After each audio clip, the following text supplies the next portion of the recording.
Let's go.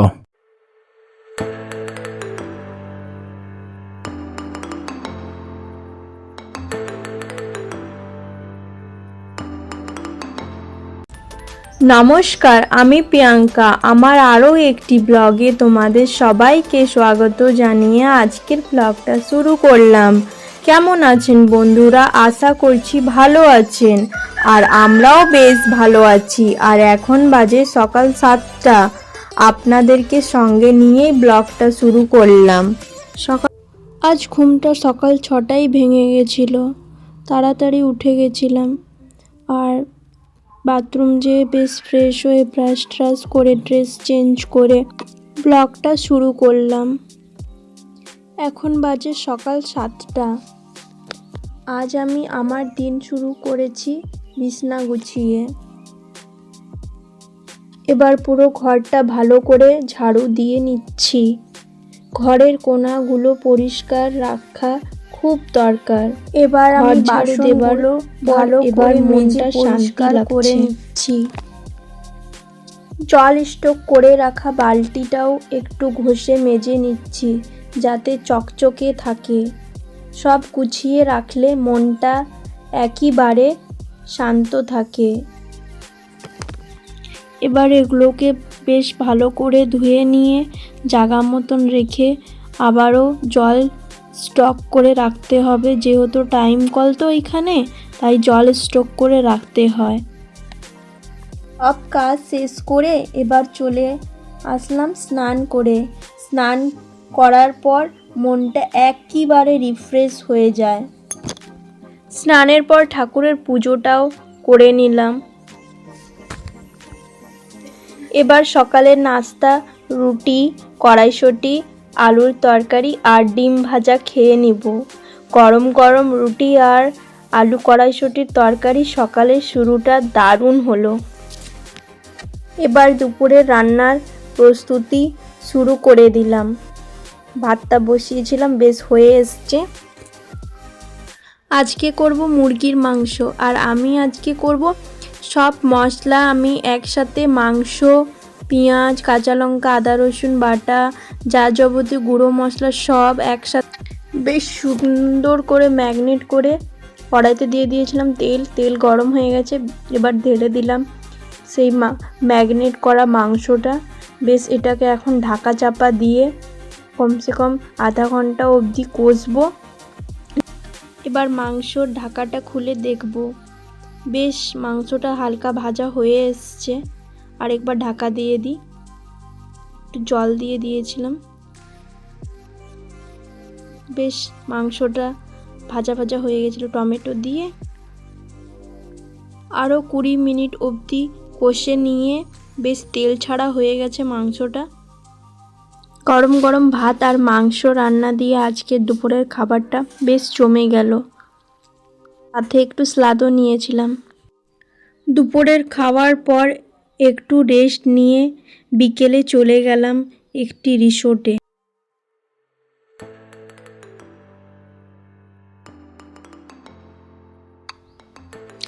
রিসোর্টে পৌঁছে গেছি আমরা। এসেছিলাম আমি, আমার মেয়ে, আমার মা।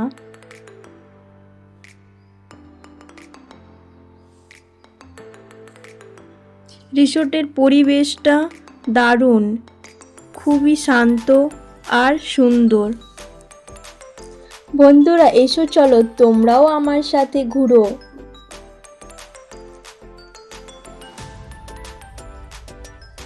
এখানকার পরিবেশটা দেখে আপনাদের মনটা ভরে যাবে। রিসোর্টের ঠিক পিছনে বয়ে যাচ্ছে একটি সুন্দর নদী।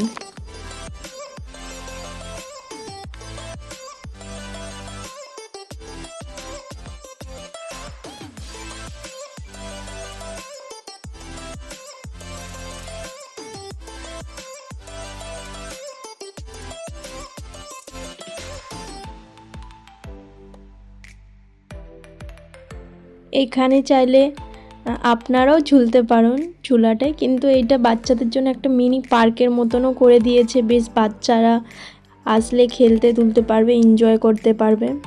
বেশ ভালো, সব দিক থেকে রিসোর্টটা ভালো।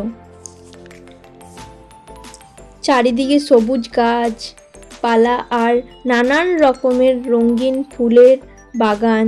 সত্যি প্রকৃতির এত কাছে আসলে মন একেবারে শান্ত হয়ে যায়। এইখানে এন্ট্রি করার জন্য এন্ট্রি ফিস লাগে পার পারসন 20 টাকা।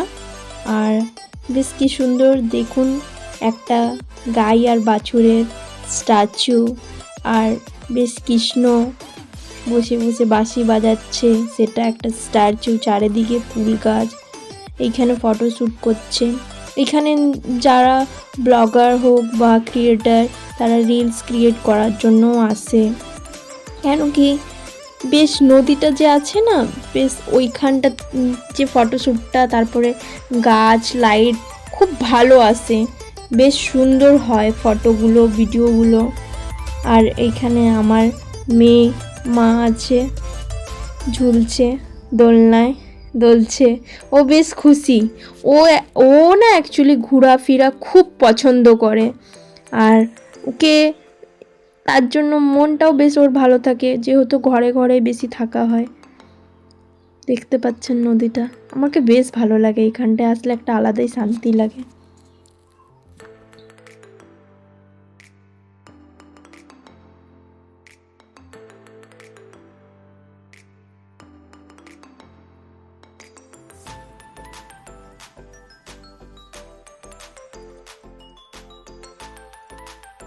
এইখানটাও বেশ বসার একটা খুব সুন্দর জায়গা।